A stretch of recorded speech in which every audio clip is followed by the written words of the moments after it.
সাধারণ মানুষকে আবেদন করব, অনেক কষ্ট করতে হচ্ছে এবং কষ্ট আপনারা করছেনও, এবং এলাকায় এলাকায় সবকিছু বন্ধ, শুধুমাত্র নিত্য প্রয়োজনীয় বাজারগুলো ছাড়া লকডাউনের মধ্যেই সারা ভারতবর্ষব্যাপী, সারা বিশ্বব্যাপী আজকে আমাদের সকলকেই থাকতে হচ্ছে। এটা একটা করুণ যন্ত্রণা, যে আগে কখনো দেখার স্কোপ আমাদের হয়নি। কিন্তু এর থেকে বাঁচতে গেলে আমাদের দু তিনটে অনুরোধ আগেও বলেছি, আবার বলছি, রিমাইন্ডার দিচ্ছি এবং বারবার বলবো, লকডাউন যখন ভারত সরকারও ডিক্লেয়ার করেনি, পশ্চিমবঙ্গ প্রথম লকডাউন অফিসিয়ালি সারা ভারতবর্ষে ডিক্লেয়ার হওয়ার আগে আমরা কিন্তু 3 দিন আগে থেকে লকডাউন ডিক্লেয়ার করে কাজকর্ম শুরু করেছিলাম। 2 হচ্ছে ইন্টারন্যাশনাল ফ্লাইট চালানো বন্ধ করা, দূরপাল্লার ট্রেন বন্ধ করা, ট্রেনে গায়ে গায়ে ভেসে আসা এবং তার থেকে রোগের প্রাদুর্ভাব, এগুলো কিন্তু আমরা দীর্ঘদিন ধরে বলে এসেছি। আজকে আবার সেই একই কথা বলবো যে এখনো তো পরিস্থিতি সেভাবে কোনো বেটার কিছু হয়নি, রেমিডির আমরা সব পরিবর্তন করে দেব। তাই কষ্ট করে আমাদের আরো কিছুদিন নিয়ম শৃঙ্খলা মেনে লকডাউনের মধ্যে চলতে হবে। যেখানে যেখানে লকডাউন 100% থাকবে 100%, যেখানে অল্প একটু রিল্যাক্সেশন সেখানে অল্প একটু রিল্যাক্সেশন, কিন্তু যেখানে আবার যদি গ্রিন জোনটা অরেঞ্জ জোন হয়ে যায় বা রেড জোন হয়ে যায়, তখন কিন্তু অটোমেটিক্যালি সেটা আবার চেঞ্জ হয়ে যাবে, যেটা আমরা বারবার করে আপনাদের বলবার চেষ্টা করছি। সাধারণ মানুষের কাছে আমাদের আবেদন, এক্ষুনি ঘর থেকে বেরোবার চেষ্টা করবেন না প্লিজ, দয়া করে, খুব এমার্জেন্সি ছাড়া। যাদের দূরে দূরে আত্মীয় স্বজন আছে, মেডিকেল কেসগুলো আমরা বাইরে থেকে আনার ব্যবস্থাও করে দিচ্ছি। যেমন কোটার ছেলেমেয়েরাও আজকে সন্ধ্যেবেলায় তারা বাসে উঠছে, তারা আসবে, প্রায় 2,5-3 হাজার ছেলে মেয়ে আসছে। আমাদের রেসিডেন্সিয়াল কমিশনারের অফিসারে পাঠানো হয়েছে, পুলিশ কোঅর্ডিনেট করেছে, তাদের 3 দিন লাগবে আসতে, এবং তাদের রাস্তায় কোথায় থাকবে, কিভাবে খাওয়া দাওয়া হবে, কিভাবে তারা আসবে, আমাদের coordinator cabinet committee on Covid ম্যানেজমেন্টের সেলিমকে দায়িত্ব দেওয়া হচ্ছে, সে দেখছে টোটাল পুলিশ এবং স্টেট পুলিশের সাথে কোঅর্ডিনেট করে। মিদনাপুর পশ্চিমে যারা আটকে ছিলেন ভেলোর থেকে এসে বা চেন্নাই থেকে এসে, বা মিদনাপুর পূর্বে দীঘার ওপারে, তাদের অনেককেই আমরা অলরেডি ছেড়েছি। এরকম অনেক কেস আমাদের রিকোয়েস্ট করেছেন, ঝাড়খণ্ডেরও অনেকে আটকে ছিলেন, তাদেরও আমরা নিয়ে এসেছি যতটা পেরেছি সম্ভব। এই মুহূর্তে আমি যেটা বলবো যে আমাদের মাস্কটা পরে থাকতে হবে কিন্তু, এবং আমি সেলফ হেল্প গ্রুপের মেয়েদের দায়িত্ব দিচ্ছি। এটা সুব্রত মুখার্জি পঞ্চায়েত মিনিস্টার এখানে আছেন, সিএস অলরেডি কথাও বলেছেন পঞ্চায়েত ডিপার্টমেন্টে। সেলফ হেল্প গ্রুপের মেয়েরা আমাদের খুব কাজ করে, আমার আশার মেয়েরা, আইসিডিএস এর মেয়েরা যেমন খুব কাজ করে।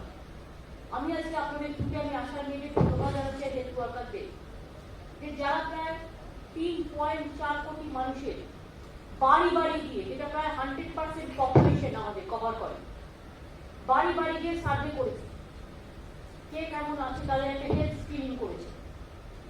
তাদের সবাইকে আমি ধন্যবাদ জানাচ্ছি, একটা বড় কাজ করেছেন তারা, আগামী দিনও করবে। তাদের 4,000 মেয়েকে আমরা আবার ট্রেনিংও দিয়েছি, স্পেশাল ট্রেনিং। এবং সেই জন্য বলছি যে এটা যেমন আমরা করছি, সাথে সাথে আমি সেলফ হেল্প গ্রুপের মেয়েরা যারা আছে, এই মাস্কটা কিন্তু আমাদের সকলকেই ব্যবহার করতে হবে আগামী দিনে। করোনা আজ চলে যাবে না কাল চলে যাবে কেউ জানে না, কোনো ডেটাও বলতে পারছে না, ডিটেলস কোনো গবেষণাগারও বলতে পারছে না, কোনো এক্সপার্টও বলতে পারছে না।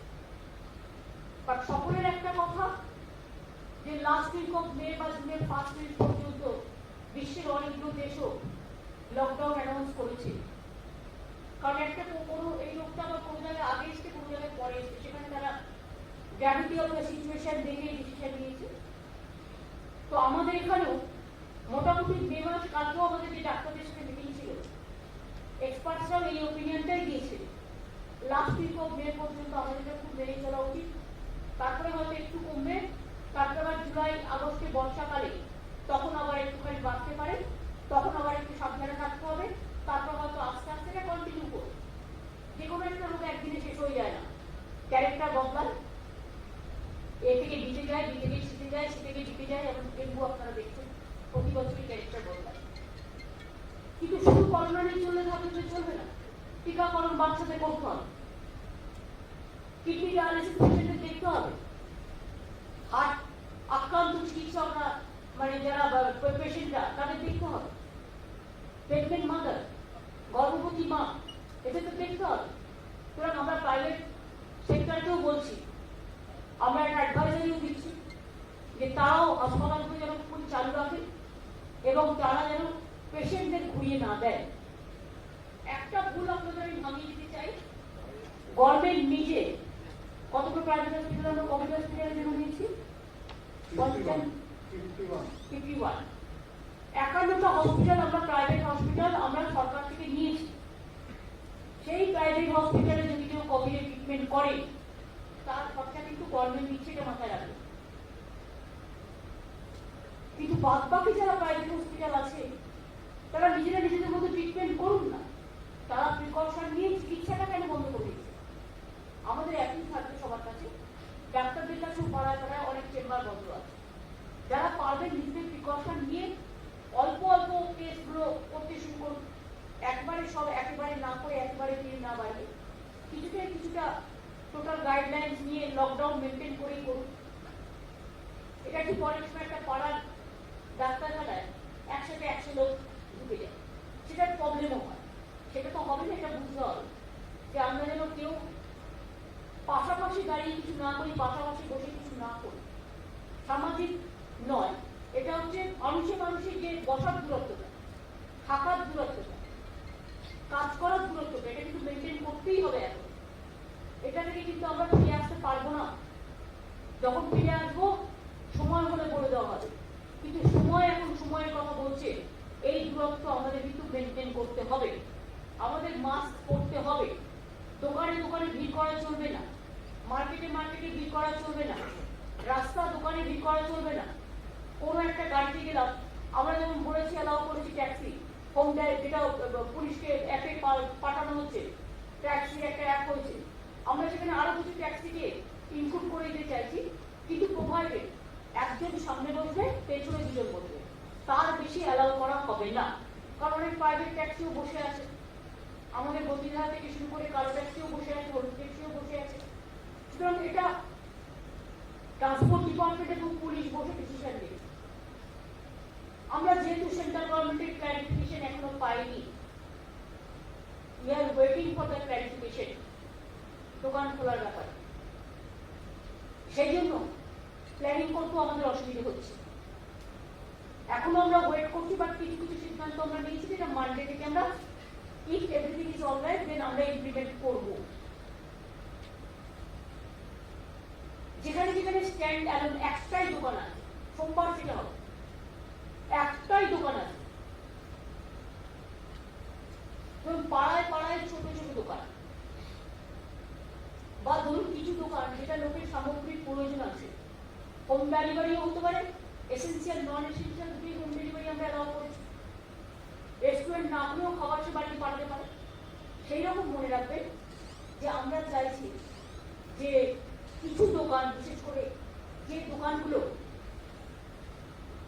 লোকে চায় ইলেকট্রনিক্সের দোকান, কিন্তু তার বড় ইলেকট্রনিক্স বাজার হলে আমরা খুলবো না, মার্কেট কমপ্লেক্স হলে খুলবো না, স্ট্যান্ড মানে একটাই দোকান, যেটা একমুখো দোকান, মানে একমুখো মানে একটা দোকানের মধ্যেই ব্যবসাটা, সেরকম স্টেশনারি বইয়ের দোকান, বইয়ের দোকান, রঙের দোকান, ইলেকট্রনিক্সের দোকান, মোবাইল চার্জিংয়ের দোকান, ব্যাটারি চার্জিংয়ের দোকান, হার্ডওয়্যারের দোকান, লন্ড্রি, চা এবং পানের দোকান, সেটাও কিন্তু মনে রাখবেন হোম ডেলিভারি অ্যালাউড। চায়ের দোকানে বসে আড্ডা মারা অ্যালাউড নয়, করা যাবে না এখনই। তারা চায়ের দোকান থেকে চা কিনে নিয়ে বাড়িতে খেতে পারে, পানের দোকান থেকে পান সিগারেট কিনে নিয়ে বাড়িতে খেতে পারে, এইরকম আর যেটা আমরা ছোটবেলা থেকে দেখি পান বিক্রি দোকান। কাজেই হকার্স মার্কেটগুলো এখন খুলবে না, হকার্স কর্নারগুলো এখন খুলবে না, ফুড ফুটপাতে যেসব দোকান বসে সেগুলো এখন খোলার প্রশ্নই নেই, যেহেতু এখন একটা ভয়ঙ্কর জিনিস চলছে। সবাই কিন্তু একসাথে আমরা হেল্প করতে পারবো না, স্টেজ বাই স্টেজ আমাদের করতে হবে। আমরা যেগুলো অ্যালাউ করছি খুব ইম্পর্টেন্ট, যেগুলো মানুষের প্রয়োজন আছে। আমরা গ্রিন জোনের ফ্যাক্টরি অ্যালাউ করছি,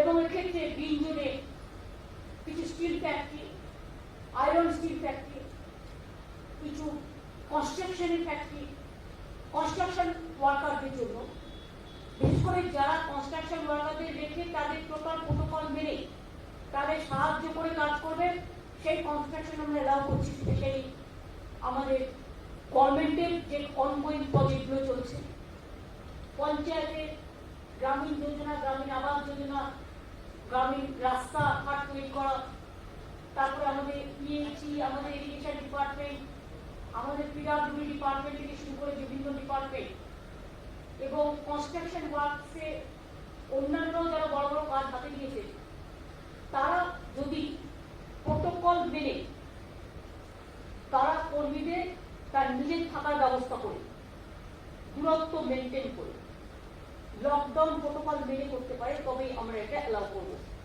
যার জন্য ওরা আমাদের একটা পিডব্লিউডি থেকে একটা গভর্নমেন্ট অফ ইন্ডিয়ার সাথে ওদের একটা মিটিং হয়েছিল, বলেছে যে বিল্ডিং মেটেরিয়ালসের জিনিসগুলো চাই, জানালে কি করে কনস্ট্রাকশনের কাজ হবে। যদি আমি পিডব্লিউডিও করি, যদি আমি ইরিগেশনও করি, যেমন মাঝের ব্রিজ কাজ আটকে আছে অনেকদিন ধরে, এখন বন্ধ আছে, রেলের কাজটা হয়ে যেতে পারে, এটা গ্রিন জোন আছে, এটা রেড জোন আছে, এইসব ক্ষেত্রে জিনিসগুলো কিনতে হবে, সেগুলো ডেলিভারি সিস্টেমে কিনে দেওয়া যেতে পারে। এবং এগুলো জেলায় জেলায় ডিএমএসপি এর উপর দায়িত্ব দেওয়া হচ্ছে, যে যেগুলো গ্রিন জোন আছে সেগুলোতে তারা এই কাজগুলো অ্যালাউ করবে। রেড জোন যেখানে আছে সেখানে পারমিশন দিতে হবে, কোনটা করবে কোনটা করবে।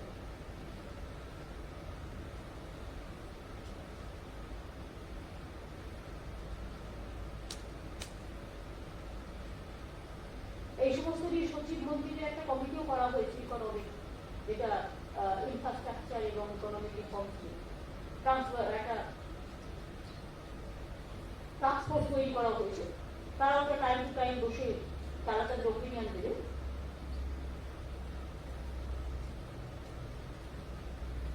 কলকাতা হোম ট্যাক্সি অ্যালাউ, একটু করে ফেস বাই ফেস পুলিশ দেখে নেবে তার মতো করে, গ্রিন জোন বা অরেঞ্জ জোনে। তাকে আমি বলে দিয়েছি কিভাবে কি করবে। যেখানে গ্রিন জোন আছে, প্রাইভেট বাস যাদের লাইসেন্স আছে তারাও বসে আছে, ওয়ার্কারদের মাইনে দিতে পারছে না, সেক্ষেত্রে 20 জন করে নিয়ে অনলি সেই ডিস্ট্রিক্টের মধ্যে অন্য ডিস্ট্রিক্টে যাওয়া যাবে। গ্রিন জোন আছে সেই ডিস্ট্রিক্টগুলোতে যেখানে ডিএমএসপিরা পারমিশন দেবে, ট্রান্সপোর্ট ডিপার্টমেন্ট পারমিশন দেবে, সেখানে তাদের বাসের পারমিশন অলরেডি আছে, এবং পারমিশন না থাকলেও যারা অন্য প্রাইভেট বাসে বসে আছে তারাও সেখানে চালাতে পারে, প্রোভাইডেড 20 জনের বেশি বাসে নেওয়া যাবে না। বাস ভালো করে স্টেরিলাইজ করতে হবে এবং মাস্ক সমস্ত ব্যবহার করে সোশ্যাল ডিস্টেন্সিং মেনটেন করে করতে হবে। যদি আমরা দেখছি এটা ব্যাহত হচ্ছে, তাহলে কিন্তু আমরা যে কোনো মুহূর্তে উল্টো করে দিতে পারবো। জুট মিলে অলরেডি কতগুলো চালু করেছি, রানি 45 এর মধ্যে 25 অ্যালাউ হয়েছে, এবং সেখানে 200 জন নিয়ে তারা কাজ করছে অলরেডি অনেকগুলো শিফটে। বাদ বাকিগুলো রেড জোনের মধ্যে আছে। রেড জোনে যখন চেঞ্জ হবে তখন আস্তে আস্তে আমরা আমাদের সিদ্ধান্ত চেঞ্জ করবো। চায়ের বাগানে 25% করে অ্যালাউ হয়েছে, তারা করছে, বাট যখন আবার চা বাগানটা যদিও গ্রিন জোন আছে, কিছু দেখে নিচ্ছি আস্তে আস্তে। ফরেস্ট প্রোডাকশন যেগুলো আছে সেগুলো যদি ফরেস্ট প্রোডাকশন, যেমন কেন্দু পাতা থেকে শুরু করে তাল পাতা তৈরি থেকে শুরু করে যারা বিভিন্ন তৈরি করে জঙ্গলমহল এলাকায়, তাদের বিক্রি করতে কোনো অসুবিধা হয় তাহলে গভর্নমেন্ট সেগুলোকে কিনে নেবে এবং গভর্নমেন্ট বিক্রির ব্যবস্থা করে দেবে। আমরা সেলফ হেল্প গ্রুপকেও কাজে লাগাবো এই জন্য। হাউজিং এর ডিপার্টমেন্টেরও কাজ হবে, প্রোটোকল মেনে, যেটা আমরা বলে দিলাম, তখনই কাজ হবে যদি কনস্ট্রাকশন তার কর্মীদের ভেতরে রেখে সোশ্যালি ডিস্টেন্সিং মেনটেন করে কাজ করতে পারে, তবেই। এগুলো গ্রিন জোনে করা হয়েছে এবং এটা অ্যাক্টিভেট হবে, সেটা হচ্ছে সোমবার থেকে। এটা পুলিশকে এখন যেটা করতে হবে সেটা হচ্ছে এইটা বলার পরে পুলিশ নিজে এলাকায় সার্ভে করবে, কোন কোন দোকান খুলবে। আর খুলবে না, কোন দোকানটা খুললে ভিড় হওয়ার সম্ভাবনা নেই, জাস্ট কিনতে বেরিয়ে চলে আসবে প্রয়োজনীয় জিনিসের করে, সেইটা দেখে প্রায়োরিটি দিয়ে পুলিশ এলাকায় কোন কোন দোকান খুলবে দোকানদারকে বলবে। এটা একটা হাতে রাখতে হবে, তার কারণ রেড জোনে নয়, গ্রিন জোনে, অরেঞ্জ জোনে। কারণ একটা দোকানে আমি যদি বলি আমি দোকানটা খুলে দিলাম, পাশাপাশি ফুটপাতে কিছু লোক বসে গেল, এখন তো বসে যাওয়ার এই টাইম নয়। রাস্তাঘাটে থুতু ফেলা, রাস্তাঘাটে রান্না করা, রাস্তাঘাটে জিনিস বিক্রি করা, এটা কিন্তু এখন সময় আসেনি। লকডাউন টোটাল হওয়া হবে, তারপরে এই সময়গুলো আসবে, একটু কষ্ট হচ্ছে, কিন্তু এর মধ্যে ছোট ছোট দোকানগুলো খুলতে আমরা অ্যালাউ করেছিলাম, যেগুলো ইকুইপমেন্টস কাজে লাগে, তার মধ্যে নাপিতটা কাজে লাগে লোকের অনেক, সেলুন, বিউটি পার্লার। এটা যেহেতু সেন্ট্রাল গভর্নমেন্ট অ্যালাউ করেনি এই জায়গাটায়, এবং এটা যেহেতু মাখামাখি হওয়ার সম্ভাবনা আছে, দূরত্ব মেনটেন করা যাবে না, তাই এক্ষেত্রে আমরা একটু ওয়েট করে ডিসিশন নিই। আগে বাজার খোলা ছিল, বাদ বাকি যা ডিসিশন নেওয়া হয়েছে কন্টেনমেন্ট এরিয়াগুলোতে আমরা কিছু করতে পারবো না, এগুলো টোটাল লকডাউন থাকবে। এখানে যেভাবে কাজ হচ্ছে সেভাবেই হবে। অনেকের অসুবিধা হবে, তাদের কাছে ক্ষমা চেয়ে নেবো, কিছু করার নেই। বাদ বাকি ডিটেলস কোন দোকান খোলা আছে, কোন দোকান খোলা থাকবে না, এটা আজকে মিটিং থেকে অনেক সাজেশন এসছে এবং অনেক ট্রেডার্স আমাদের সাথে যোগাযোগও করেছে। সেটা চিফ সেক্রেটারি, হোম সেক্রেটারি সকলে বসে, সেক্রেটারির সাথে বসে সচিব পর্যায়ে পুলিশের সাথে বসে একটা তালিকা তৈরি করে পরশুদিন আপনাদের কাছে রিটিন অর্ডারটা দিয়ে দেবেন। তাহলে আপনারাও মানে কেউ জানলো না হঠাৎ একটা দোকান খুলে ফেললো, সেটা না করে এলাকায় দেখে নেবে কোনটা খোলা যায়, কোনটা খুললে। ধরুন একটা দোকান আমি খুলে দিলাম, তাতে 4টেও খরিদ্দার আসে না, বাট 4টে খরিদ্দারও তো আসে, সেই রকম দেখতে হবে। একটা দোকান আমি খুলে দিলাম, সেখানে 50 জনের ভিড় করে দাঁড়িয়ে রইল, তার থেকে আবার ছড়িয়ে যাবে, সেটা আমাদের লক্ষ্য রাখতে হবে। আমি সাধারণ মানুষকে বলবো, আপনারা আমাদের অনেক সহযোগিতা করেছেন, আর একটু সহযোগিতা করুন প্লিজ। রেশন দোকান, ব্যাগ এবং ধান মিল এগুলো চালু হচ্ছে আমাদের। আমরা ধান মিলটা ডাইরেক্ট আমরা তাদের ধান মিল চেক মিল, ওটা আমরা ডাইরেক্ট তাদের ব্যাংকে ট্রান্সফার করবো, যেহেতু ভিড়টা না হয়। হ্যাঁ, আর বাদ বাকি নানা রকম সিস্টেম যেগুলো আছে গভর্নমেন্ট দেখে নেবে, time to time social scheme বন্ধ হবে না, সোশ্যাল স্কিম যা চলার চলবে। প্রাইভেট নার্সিং হোমগুলো আস্তে আস্তে হেল্প করুক, এটা আমরা নিশ্চয়ই চাইছি। এবং কেউ নিজে ঘটানোর চেষ্টা করেছিলেন কলকাতায় একেবারে বেড নেই ভর্তি হবার, এটা ঠিক নয়। কত বেড এখনো আছে কলকাতায় কোভিডের জন্য? 790 বেড বলছে এখনো আছে। বিবেকও এখানে আছে, health secretary, chief secretary, 790 bed এখনো রেডি আছে। আমরা চাইলে তো কোভিড আক্রান্ত, বাট আপনারা দেখলেন তো আমরা যে একটা গৌরবিক সিদ্ধান্ত নিলাম, মাইল্ড কেসগুলো বাড়তে থাকবে। কিন্তু এখানে হেলথকে একটা জিনিসই করতে হবে, যেটা আমরা অলরেডি বলেছি। আমাদের যেটা অসুবিধা হচ্ছে, আমাদের ল্যাব কম, আমাদের ম্যান পাওয়ার অনেক বাড়িয়েছি আমরা, কিন্তু আসলে আগে থেকে জানতো এটা হবে। মুম্বাই দিল্লিতে 50-60টা করে আসে আগে দেখি, কিন্তু আমাদের এখানে নেই। ছিল একটা ল্যাব, তাই নিয়ে আপনারা চিন্তা করছিলেন। 1টা থেকে 16টা বাড়লো, 2টো আবার বন্ধ হয়ে গেল, 14টা। এখনো বর্তমান বিভূতির দিকে আমরা করতে পারিনি, আমরা চেষ্টা করছি। কেউ না জেনে নানা রকম ইনস্ট্রাকশন দিয়ে দিচ্ছে, সেটা নিয়ে বিজেপি আবার রাজনীতিও করছে। এমনকি বুকিং কেসগুলোকে নিয়েও রাজনীতি করছে। এগুলো রাজনীতি করার জায়গা না, জানেন এই সময়টা রাজনীতি করার জায়গা নয়। এই সময়টা মানুষের পাশে থেকে হেল্প করার দরকার। একদিকে লকডাউনও করবো, আরেকদিকে রাজ্য সরকারের সকাল থেকে রাত পর্যন্ত শ্রাদ্ধ করে বেড়াবো, মানুষকে কোনো সাহায্য দেবো না। আমাদের ভিডিও কনফারেন্সিং গুলো আছে, আমি জানি, অডিও কনফারেন্সিং গুলো আছে, আমি দিতে পারি আপনাদের ডকুমেন্ট সহ। যেখানে রেশন দেবে আমরা গিয়ে বলবো দেখো তৃণমূল দিচ্ছে না, এটা আমাদের অপপ্রচারের একটু এইসব কাজগুলো করবো। অর্থাৎ ভালো কাজে ভাবি হবো না, একটা দেখলে দৌড়ে বেড়াবো। একটা জায়গায় একটা হসপিটালে একদিন 10টা রোগী মারা যেতেই পারে, আবার একটা হসপিটালে একটা রোগীও মারা নাও যেতে পারে। আপনারা কি গড় অ্যাভারেজ জানেন বছরে কত মানুষ মারা যায়? আমি যতটুকু জানি 5 বছর কমে আমি একটা নিয়েছিলাম 17, 18, 18, 19 প্রায় 4 লক্ষ সামথিং 5 বছরের উপরে যারা আছে তারা মারা যায়, এবং 15 বছরের উপরে সেটাও 4 লক্ষ সামথিং 68-75,000। সুতরাং মনে রাখবেন সবই কোভিডের পেশেন্ট তা নয়, কখনো হার্টের পেশেন্ট মারা যায়, কখনো নিউমোনিয়ার পেশেন্ট মারা যায়, কখনো কিডনির পেশেন্ট মারা যায়, কখনো মানুষ স্ট্রোকে মারা যায়। এগুলো মাথায় রাখতে হবে। কিন্তু একটা হসপিটালে একটাই তো ব্লক থাকে, সেখানে আবার অনেকে পেশেন্ট নিতে আসে না, ডেড বডি টাইমে নিতে আসে না। এখন তো অনেকে আবার বলছে এখানে কোভিড হসপিটাল কেন হবে, ওখানে কোয়ারেন্টাইন সেন্টার কেন হবে, এখানে আমি ডেড বডি দিতে পারবো না আমার পরিবারে। এরকম কিছু অনেক আছে। নার্সরা বাড়িতে গেলে তাকে ঢুকতে দেওয়া হচ্ছে না, ডাক্তাররা চিকিৎসা করে বাড়ি যাচ্ছে তো বলছে ডাক্তার করোনা ট্রিটমেন্ট করেছে। আর এই সবটাই তো আমাদের, যারা ট্রিটমেন্ট করছে তারাও আমাদের, ট্রিটমেন্ট যাদের জন্য করা হচ্ছে তারাও আমাদের। করোনা রোগকে ভয় পাওয়ার কোনো কারণ নেই। এটা অচ্ছুত রোগ নয়, অস্পৃশ্য নয়। প্রবলেম একটাই, ভাইরাসটা মানুষের থেকে, এটা মানব ভাইরাস, মানুষের থেকে ভাইরাসটা আমাদের কথা বলার মধ্যে দিয়ে, আমাদের নিঃশ্বাস প্রশ্বাসের মধ্যে দিয়ে, একে অপরের মিক্স আপ হওয়ার মধ্যে দিয়ে আসছে। সেই জন্যই এটা আমাদের চিন্তা। ডেঙ্গু মশা বাহিত, আর এটা হচ্ছে মানব বাহিত। প্রবলেমটা এই জায়গায়। সেই জন্যই মনে রাখবেন কেয়ারটা আমাদের বেশি নিতে হচ্ছে, এবং কেয়ারটা বেশি নিতে হচ্ছে বলে অনেক মানুষের একটা টেনশন আছে, যাওয়ার পরে আমার যদি পজিটিভ হয় আমাকে আবার কোয়ারেন্টাইন সেন্টারে নিয়ে যাবে।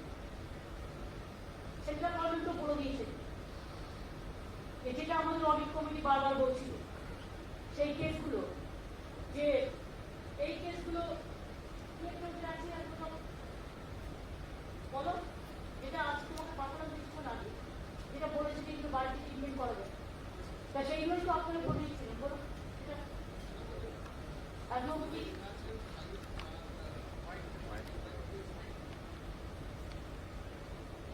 মাইল্ড মডারেট কেস হলে, মানে এসিম্পটোমেটিক হলে আর মাইল্ড হলে বাড়িতে ট্রিটমেন্ট করা যায় হোম কোয়ারেন্টাইনে রেখে।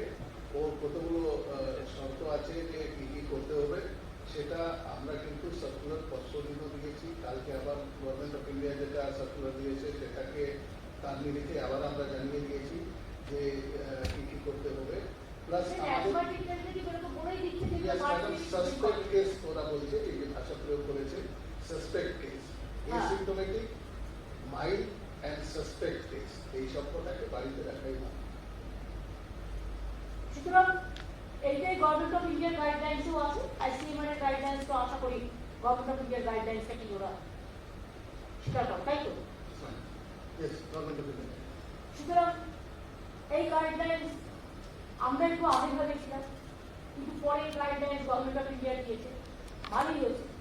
তাতে কি হবে দেখুন, একটা বাড়িতে গিয়ে যদি একটা মায়ের জাস্ট একটা পজিটিভ পেল, সেটা বুঝতে পারছে টেস্ট করলে তার মায়ের টেস্ট সে নিশ্চয়ই করবে, মায়ের জন্য সে বাড়িতে থাকতে পারে, কিন্তু সেই দায়িত্ব নেবে যাতে তার রোগটা অন্য কাউকে না হয়। বাড়ির লোকেরা দায়িত্ব নেবে তাকে যাতে আইসোলেশন করে রাখা হয়। চিকেন পক্স হলে আমরা কি করি, আলাদা করে রাখি। স্মল পক্স হলে আমরা কি করি, আলাদা করে রাখি। হাত ধরে কি করি আমরা, মনে একটু আলাদা না, তার জামা কাপড় অন্য কেউ মোছাবে না। এগুলো তো অনেক দিন ধরে আমরা দেখেছি। সুতরাং এগুলো কিছুই নয়, ওই আর কি পুরোনো জিনিসটাকেই নতুন করে গতি পেয়ে একটা গতিধারার মধ্যে চলে এসেছে করোনা। ম্যালেরিয়া নিঃশেষ করতো, ম্যালেরিয়া কত লোক মারা যেতে হবে, প্রচুর লোক মারা, এটা শেষ করতে অনেক টাইম লেগেছে। আজকে সেরকম ম্যালেরিয়া হয় না। ডেঙ্গু প্রতি বছর ক্যারেক্টার চেঞ্জ করছে, এটাও একদিন শেষ হবে। কখনো সার্স এসছিল আপনারা জানেন, কখনো সোয়াইন ফ্লু এসছে, কখনো হিনি এসছে, কখনো ইবোলা এসছে, কত রকম ডিজিজ আসছে এবং সেগুলোকে মোকাবিলা করতে হয়। আর নতুন সাংঘাতিক ধরনের ডিজিজগুলি মানুষ থেকে মানুষে বেরোবে, তাহলে তো আরো সাংঘাতিক। আমি কথা বলছি, এমনকি ফোনে কথা বলছি, আমার ফোনে কথা বলতে বলতে আমি দেখি আমার যাতে ডকুমেন্ট না করে, কারণ এই রোগটা যদি আরেকজন ইউজ করে, তাহলে আমার যদি রোগ থাকে সে কিন্তু রোগটা পাবে। প্রত্যেকটা ইম্পর্টেন্ট। এই যে মাস্কটা আমি ইউজ করছি, মাস্কটা ইউজ করার পরে আমি কতগুলো রেগুলার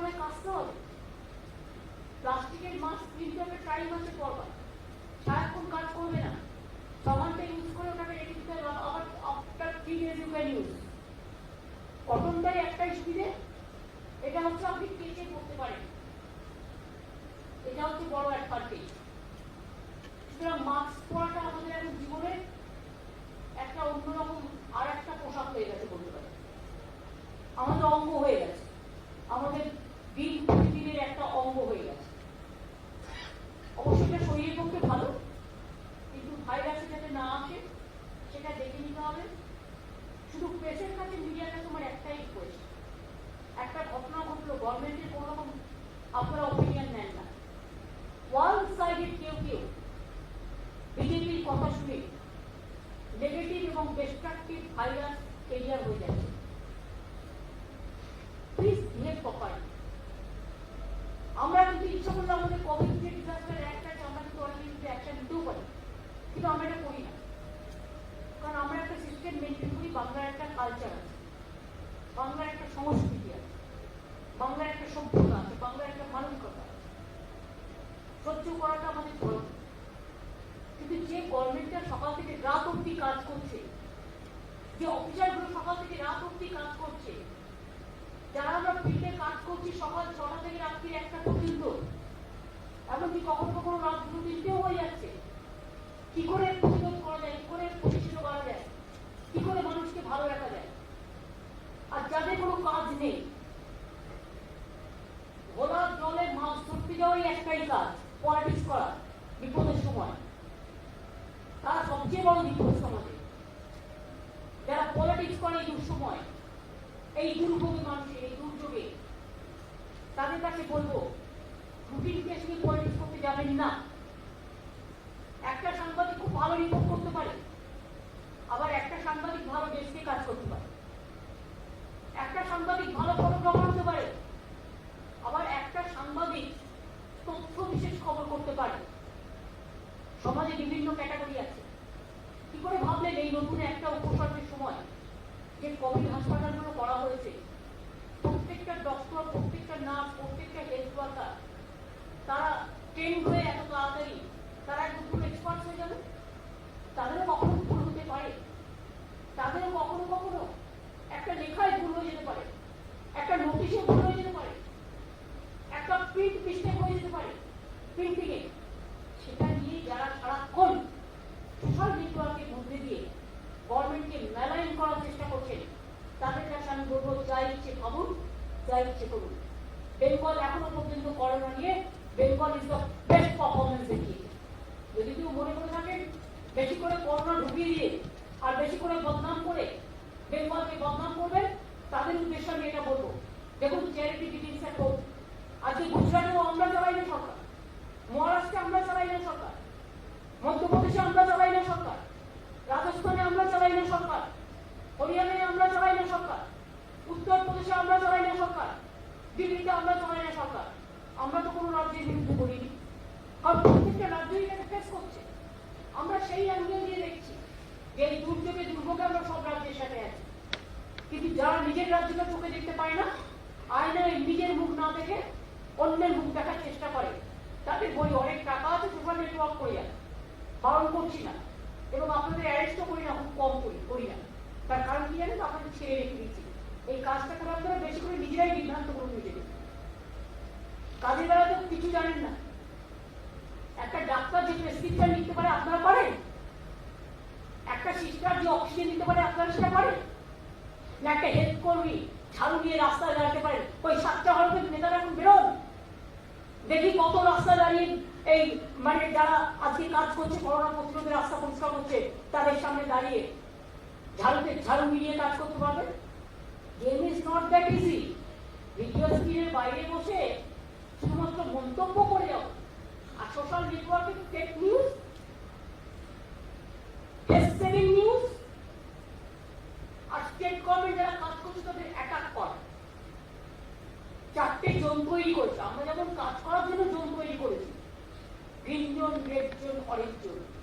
ওদের জোন হচ্ছে A zone, B zone, C zone, D zone. D থেকে শুরু করি, ডিস্ট্রাকটিভ কাজ করার জন্য। সি কনফ্রন্টেশন জোন, বি সব কাজ ব্লক করে দেওয়ার জন্য, আর অ্যাভয়েড করো না, আমি তো আর কিছু করছি না। গভর্নমেন্ট যদি কিছু করতে না পারে, গভর্নমেন্ট যদি কাজটা করতে না পারে, টোটাল মেশিনারিটাকে অ্যাবসেন্ট করে দাও। আমি সারাদিন এই করে করে গভর্নমেন্টকে বিজি রাখি। বাংলুরে একটা ডেড বডি কেন নিয়ে যাওয়া হলো, কেন নিয়ে যাওয়া হলো, বাংলুর হসপিটাল বুঝবে, পুলিশ বুঝবে। তুমি কি ডেড বডিটাকে কাঁধে করে নিয়ে যাবে? কে কবে তার ডেড বডি নিয়ে যাবে? ইট ইজ দেয়ার চয়েস, পেশেন্টের যারা গার্জেন তাদের চয়েস। এখনো মনে রাখবেন, প্রত্যেকটা মর্গে অনেক ডেড বডি থাকে, অ্যাক্সিডেন্টে মারা গেছে, হয়তো খোঁজ পাচ্ছে না, মিসিং আছে, আনআইডেন্টিফাইড ডেড বডি। এগুলো আইসোলেটেড এরিয়ায় পুরনো হয়, এগুলো কোর্ট অর্ডার লাগে, এগুলো জানেন। একজন কি অর্ডার দিচ্ছে বেচারা জানে না, তাকে একদম পুরো, সে যদি সবাই যদি ভালো অর্ডার দিত তাহলে তো অর্ডারটা অর্ডারই থাকতো না। কেউ কেউ ভুল করে ফেলে বলেই তো কারেক্ট করতে হয়। এটাও তো একটা ধর্ম, এটাও তো একটা জীবনের অঙ্গ। আমি কি সব জানি? আমি ওস্তাদ? আমি কাজ করি। আমার মনে ছিল 55টা হসপিটাল, কোভিড হসপিটাল। আমি রাজ্যতে আমার পাশে জিজ্ঞেস করলাম, বলতে 51। আমি শুনেছিলাম ওটা কিন্তু টেস্টে বলছিলাম। তো এইটুকু জিজ্ঞেস করে নিলেই তো হয়। গভর্নর আপনার গভর্নমেন্টকে কিছু জিজ্ঞেস করছেন না, ওয়ান সাইডে কেউ কেউ ওদের কথা শুনে ভাবে পা দিচ্ছে। প্লিজ এটা করবেন না। বাংলার মানুষের স্বার্থ, মানুষকে প্লিজ এখন হস্টাইল করবেন না। মানুষ দুঃখ পায় এমন কোনো কাজ করবেন না, মানুষ বিভ্রান্ত হয় এমন কোনো কাজ করবেন না। বরঞ্চ পারলে মানুষকে সচেতন করুন। আজ তো দেখেছেন কেরালা গভর্নমেন্ট বলছে আমরা 25% টাকা এখন মাইনে দিতে পারবো। অনেক গভর্নমেন্ট 50% স্যালারি দিতে পারে গভর্নমেন্ট এমপ্লয়িজদের। সেন্ট্রাল গভর্নমেন্ট বলে দিয়েছে ডিএ ফিক্স করবো, এই জন্য সেই জন্য কত কি কেটে দিয়েছে। পশ্চিমবঙ্গ সরকার কোথা থেকে টাকা পাবে? আর প্রযুক্তি পেয়েছে। তা সত্ত্বেও তো মনে রাখবেন, আমরা কিন্তু 1 তারিখে মাইনেতে দেওয়ার জন্য যেখান থেকেই করি, যেখান থেকেই পাই, 55,000 কোটি টাকা সোশ্যাল স্কিমে দিয়ে 55,000 কোটি টাকা দেনা শোধ করে এই কাজটা করছি। এখনো মনে রাখবেন, দেখান তো কে করেছে। যে করেছে তাকে আমি কৃতিত্ব দেবো। প্রথমে চ্যারিটি বিগিনস এর ওখান থেকে শুরু করুন না, দিল্লি থেকে শুরু করুন। তারপরে সে বাংলাটাকে বসে বসে বাংলাকে ধ্বংস করবেন। দরকার দয়া করে বাংলাকে ধ্বংস করবেন না, বাংলাকে সৃষ্টি করবেন।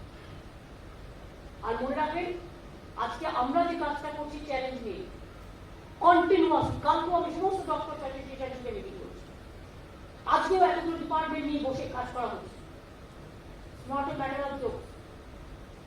সারা বাংলায় কত পুলিশ স্টেশন, একটা থানায় একটা ঘটনা ঘটলে সেটা নিয়ে সারা ভারতবর্ষে মহাভারত প্রমাণ বেদান্ত করে দিচ্ছে। কত বড় বিজেপির জয়, কি করে হিউমিলিয়েট করা যায়।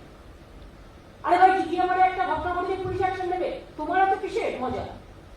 তুমি টিকিয়াপাড়া নিয়ে সারা ভারতবর্ষ বাংলা গভর্নমেন্টকে হিউমিলিয়েট করছে। শকুনির মতো বসে আছে। শকুনি যখন বসে থাকে, কখন একটা মৃতদেহ আসবে সে খাবে টুকরে টুকরে। তেমনি কেউ কেউ বসে আছে রাজনৈতিক কারণে, কোনো কাজ নেই। বলুন না ঝাড়ুদার লোক পাচ্ছি না, ঝাড়ু দিতে বলুন না রাস্তাটা ক্লিন তো কাজে লাগবে। আমার ইচ্ছে বললে আমি দেবো, আমার পার্টির ওয়ার্কার তো দিচ্ছি না, ঘুরে বেড়াচ্ছি। আমি ঝাড়ু দেওয়াটাকে কোনো দুর্বলতা মনে করি না, আমি ভালো কাজ মনে করি। আমি নিজে ঝাড়ু দিয়ে, আমি আমার মিউনিসিপ্যালিটি ওয়ার্কারদের আমি মাস্ক দিয়ে তাদের সাথে হাত মিলিয়ে কাজ করেছি। I can do this. কে করেছে না? না করে বড় বড়, এখন কি সবচেয়ে বড় করবার সময়। নামুন, আসুন, সবাইকে বলবো সব নামুন, রাস্তায় ঝাড় দিন, রাস্তাঘাট পরিষ্কার রাখুন, হসপিটালগুলো পরিষ্কার রাখুন। পুরো নাইটিঙ্গেলের মতো, সিস্টার একদম নাইটিঙ্গেলের মতো ক্যান্ডেল লাইট নিয়ে বেডে বেডে ঘুরুন। কোভিড পেশেন্টদের পাশে থাকুন, কোয়ারেন্টাইনের পাশে থাকুন, হেলথ ডিপার্টমেন্টের পাশে থাকুন, পুলিশ ডিপার্টমেন্টের পাশে থাকুন, সর্বোপরি মানুষের পাশে থাকুন। তবেই বুঝবো সাচ্চা কথা বলার দল। আর যারা মানুষের ব্যথা বুঝবেন না, কথার মতো কথা না বলে শুধু চিরতার মতো চিরতার জল খাওয়াবেন, তারা মনে রাখবেন আমরা খুব দুর্বল নই। এবং কিছুক্ষণের জন্য you can fool some of the people some of the times, you can fool few people for the some of the time, but you cannot fool all the people all the time.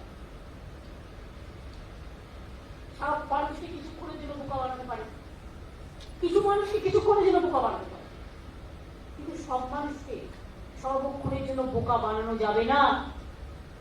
কাল কোনো নির্বাচন নেই যে এখন থেকে মাঠে নেমে পড়েছে। যখন নির্বাচন হবে, নির্বাচনের ঘন্টা বাজবে, উত্তর তখন মানুষ দেবে। আপনাদের উত্তরও মানুষ, আপনাদের প্রত্যুত্তরও মানুষ, এটা মাথায় রাখবেন। আজকে এই কথাগুলো বললাম তার কারণ আমি রিয়েলি এত কাজ করার পরেও যখন বাড়িতে ফিরে গিয়ে at the end of the day আমি বা আমার অফিসাররা বা যে চিকিৎসকরা কাজ করে বা হেলথ কর্মীরা বা মিউনিসিপ্যালিটি কর্মীরা বা যে কোনো ডিপার্টমেন্ট, তারা যখন ফিরে গিয়ে শুধু শুনে তিক্ততা তিক্ততা তিক্ততা, মনে রাখবেন লেবু কচলাতে কচলাতে তেতো হয়, সেই লেবুটা কচলানোর চেষ্টা করবেন না। অরেঞ্জ দিয়ে রস খান, শরীর ভালো থাকবে, ভিটামিন সি আছে, বেশি করে অরেঞ্জের রস খান, আগামী দিন ফাইট করবো। আমাদের যে টাস্কফোর্স আমরা তৈরি করেছিলাম বিশেষ করে ইকোনমিক রিহ্যাবিলিটেশন প্ল্যান ইনভলভ করবার জন্য, মনে রাখবেন সারা ভারতবর্ষে কেউ করতে পারেনি। সব এর টাকা কাটছে, ওর টাকা কাটছে, পিরিয়ড কাটছে, মাইনে কাটছে, জ্ঞান দিচ্ছে, দুঃখ পাচ্ছে, জ্ঞান দিচ্ছে। তাদের জন্য বলি আমাদের taskforce I want to congratulate them, I want to compliment them. আমাদের taskforce has made a 6 months economic rehabilitation plan involving rupees 1,52,000 crore for 6 months. ওরা অলরেডি অলরেডি কাজ করেছে, ফাইন্যান্স সেক্রেটারি নিজে দেখেছে কমিটিটা, এবং আমরা এটাকে এক্সামিন করছি। প্লিজ রিমেম্বার, আমরা মুখে বলি না, আমরা করে দেখাই। সারা ভারতবর্ষে একটা স্টেট দেখেন তো 55,000 কোটি টাকা সোশ্যাল স্কিমে দেয় টাকা। কেউ কেউ বলবে 15 লাখ টাকা করে ব্যাংকের অ্যাকাউন্টে পেয়েছে। আমার দুজন চিকিৎসক মারা গেছে, খুবই দুঃখে, কিন্তু মনে রাখবেন আমরা কিন্তু একজনের তো টাকা আমরা পাঠিয়ে দিয়েছিলাম, আর একটা কি পাঠিয়েছি, দুটোকে, সেটা প্রাইভেট হসপিটাল এবং একটা গভর্নমেন্ট, আমাদের বিপ্লব বাবু, একটা শিশির বাবু বেরুবে, আমরা কিন্তু চেক পাঠিয়ে দিয়েছি।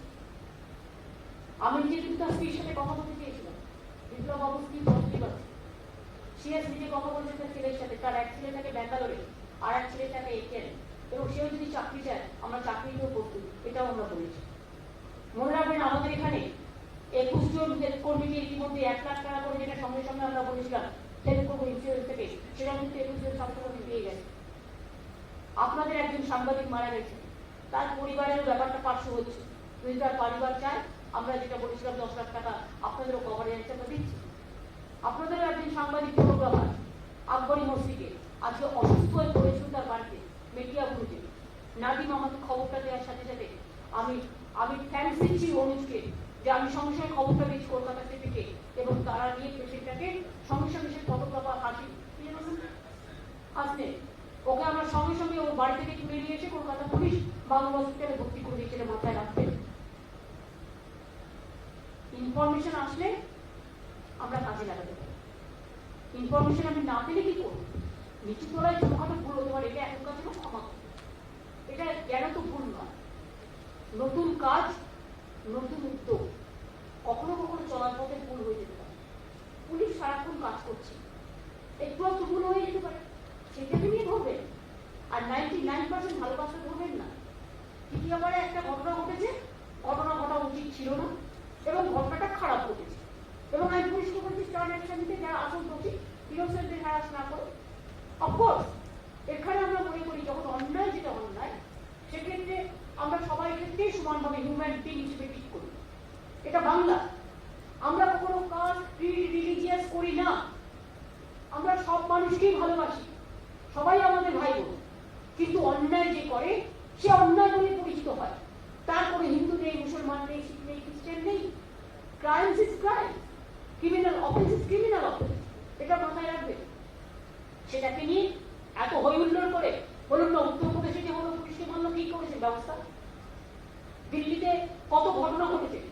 এখন আমি প্যান্ডেলা খুলবো নাকি এখন খুলতে চাইছি না, যেহেতু এখন একটা সংকটের মধ্যে মানুষ আছে, তো আপনি খুললে আমিও খুলে দেবো। কিন্তু বিজেপি বন্ধুরা মনে করবেন না একতরফা আপনি করবেন, প্যান্ডেলা বক্স কিন্তু আমরাও খুলে দেবো।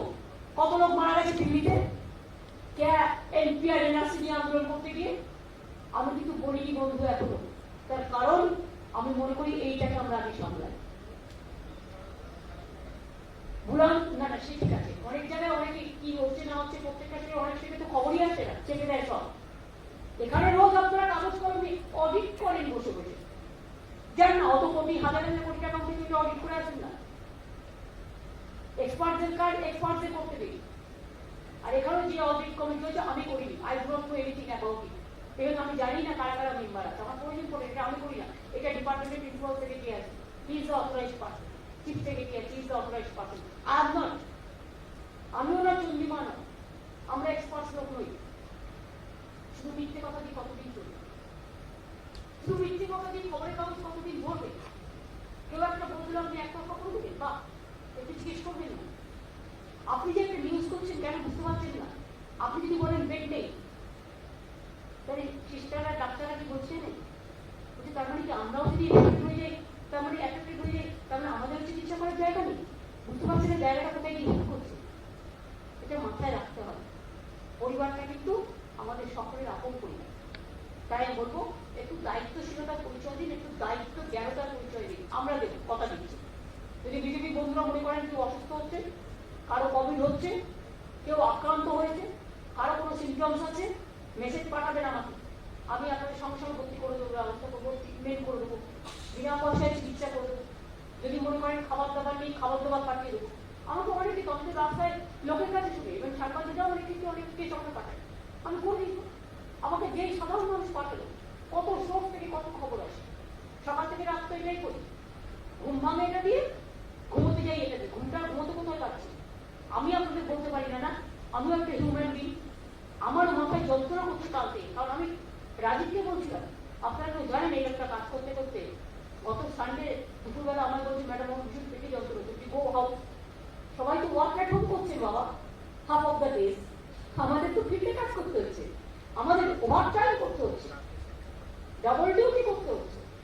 তো আমরা বেশি মানুষ নই, আমার তো কারণ রাতে থেকে কি মাথায় পেয়ে যাচ্ছে, আমি তো কাউকে বলিনি, তাই নিয়ে করে যাচ্ছি। তা আমরা হিউম্যান বিং নই। আপনি আমার মাথাটাকে রোজ গোতাবে, আর আমি আমার মাথাটাকে আপনাকে এগিয়ে বধ করবার জন্য মানুষের কাজ করতে গিয়ে যদি বধ হই, আমার তো আপনারা কি নতুন করে একটা চ্যাপ্টার ওপেন করেছে নেগেটিভ ভাইরাস থেকে অ্যান্ড দ্য ডিস্ট্রাকটিভ ভাইরাস থেকে। আমি যারা এই সংকটের সময় এই ধরনের আচরণ করছে আমাদেরকে কন্ডেম করছে, আমরা রিয়েলি শক। আর প্রতিদিন যারা মেসেজ করে পেন্ট, তাহলে আমরা বলি আমার পেন্ট না পেন্টেড কোনটা? আপনাদের মাথা ধরলে পেন কিলার খান, আর আমাদের মাথা ধরলে আমরা কি করি? আমরা মানুষের কাছে কথাটা বলি, কারণ আমরা পাবলিক রিপ্রেজেন্টেটিভ। গভর্নমেন্ট অফিসেরদেরও একটা লিমিটেশন আছে, যারা কন্টিনিউয়াস কাজ করছে তাদের কোনো অ্যাপ্রিসিয়েট করবেন না, হেল্প কর্মীরা যারা কাজ করছে কন্টিনিউয়াস অ্যাপ্রিসিয়েট করবেন না, আশার মেয়েরা কাজ করছে নিজের জীবনে ঢুকিয়ে অ্যাপ্রিসিয়েট করবেন না, আমার পুলিশের লোকেরা কাজ করছে অ্যাপ্রিসিয়েট করবেন, দমকলের লোকেরা গিয়ে রাস্তা পরিষ্কার করছে অ্যাপ্রিসিয়েট করবেন। তাহলে লোক কাজটা করবে কেন? অনেকে জানেন তো অনেক কাজ করতে চায়, প্রতিবাদে পরিবর্তে একটু অ্যাপ্রিসিয়েশন চায়। এই অ্যাপ্রিসিয়েশনটা প্লিজ দয়া করে যারা ভালো কাজ করছে তাদের জন্য করুন। আর যারা সকাল থেকে রাত পর্যন্ত শকুনির মতো বসে আছে যে কখন মানুষ মরবে, আর তারা এটা নিয়ে সোশ্যাল নেটওয়ার্ক করবে, আমি বলি সোশ্যাল করুন, আনসোশ্যাল হবেন না প্লিজ দয়া। সোশ্যাল হোক, আনসোশ্যাল হবেন না, কারণ সেটা কিন্তু ভালো হবে।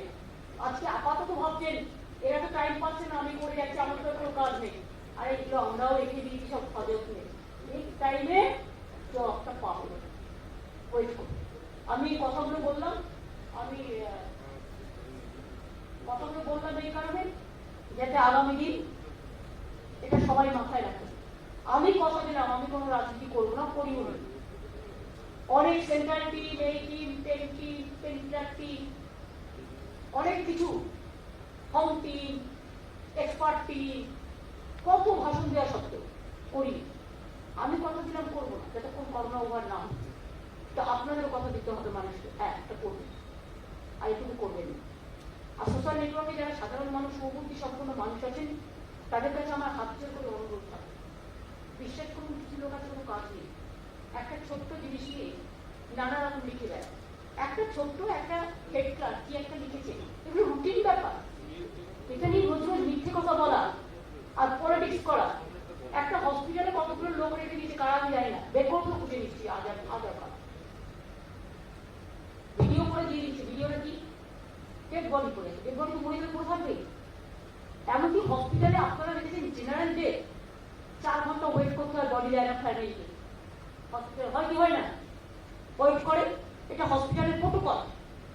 সেই জন্য মনে রাখবেন, এখন একটা বিপদ ঘটেছে, ন্যাচারালি কোনটা প্রায়োরিটি দিতে গিয়ে ধরুন টেস্ট করছে, সে বেচারা 1000টা টেস্ট করছে, একটা যদি ভুল হয়ে যায় সেটাকে আমাকে রেক্টিফাই করে দিতে হবে। কিন্তু সেটাকেই যদি আমি ধরে ক্রিটিসিজম করি, তাহলে যে লোকটা 1000টা করছে 990টা 99টা সে সফল হয়েছে, একটা পারেনি বলে তাকে আমি দূর দূর করে তাড়িয়ে দিতে পারি না। আমাকেও বুঝতে হবে কাজ করতে করতে সেও হয়তো অলরেডি হয়ে গেছে। Let him give a chance, একটা সুযোগ দেওয়া উচিত। এই কতগুলো খুব টাচি কথা, যারা নিজে কাজ করে তারা বুঝতে পারে, অন্যরা নয়। আমি এটুকু বলে, আমি রাজীব সিনহা আমার চিফ সেক্রেটারি, তিনি এখানে আছেন, কোভিড নিয়ে যেটা আপনাদের কাছে ব্রিফিং করেন, উনি ব্রিফিং করেন গভর্নমেন্টের পক্ষ থেকে, আমি করি না, উনি আপনাদের এইটা বলবেন। আমি আসছি কারণ আমার তো অন্য কাজ আছে।